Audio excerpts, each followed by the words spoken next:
David Gilmour wrote this: "Ticking away the moments that make up a dull day, fritter and waste the hours in an offhand way, kicking around on a piece of ground in your hometown, waiting for someone or something to show you the way."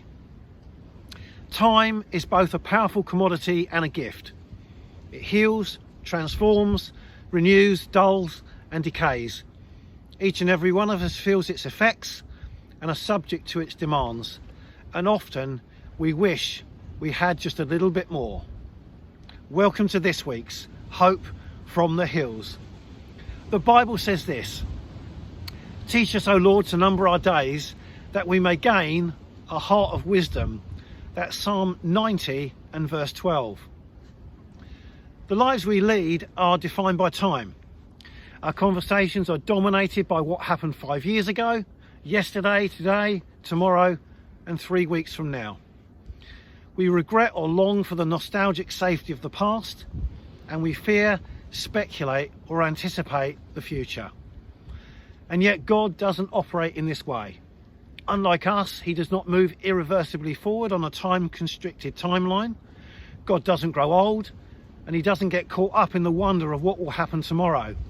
And he's not limited or bound by the progression of events from the past to the present and then on to the future in what we call time.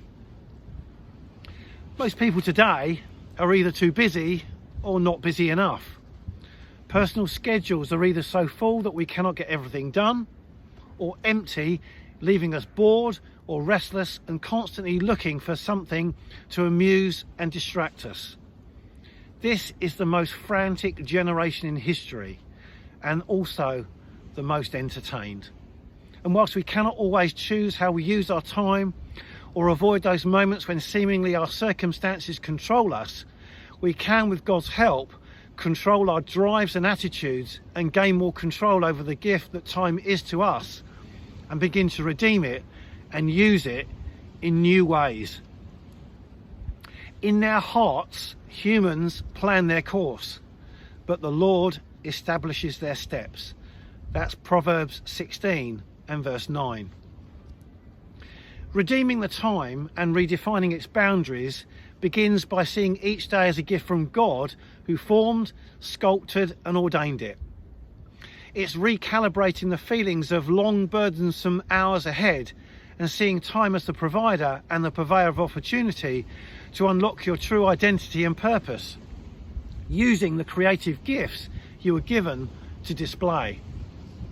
God gave you both the uniqueness and gifting of time for a reason. There's not time that's to be wasted in hoping something might happen, squandered or mishandled. You were made for far more than that. You were made for his glory, and as such, each of us, if we're accountable to him for our lives we've been given and for how we use our time, need to be mindful that once time has passed, it can never be brought back, revisited or reclaimed. In the management and stewardship of time, make God the priority. Don't relegate the opportunity to invite him into your world and your day to the disposable time deficit of a few leftover moments. Use that which he has freely gifted to you in both wise and intentional ways, listening for his voice to guide you in how he wants you to spend and use your time. If you listen, he will lead you with love, bringing revelation that you are not simply here on earth to drift through life existing, or how to take the time which you've been entrusted for granted.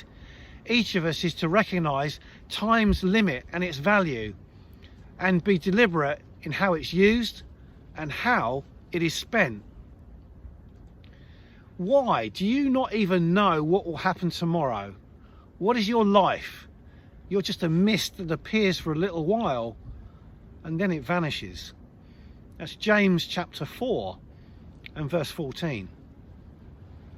Too many of us in this life spend inaudible amounts of time and effort trying to hold back the years and cling desperately of time past, or chase the wind to impress others who more often than not we don't even like.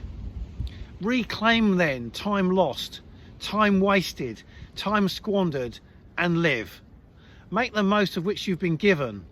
and invest wisely.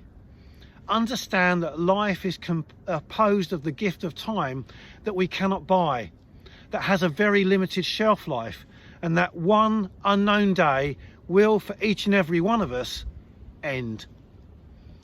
Ask God to guide and help you use your gift of time with wisdom and efficiency. Reflect and revise lost priorities, and if you draw near to Him, the promise is that He will draw near to you, aligning your days with the very purpose plan He always had set aside for you, and where you will never be wanting or waiting for someone or something to show you the way. I'll see you next time.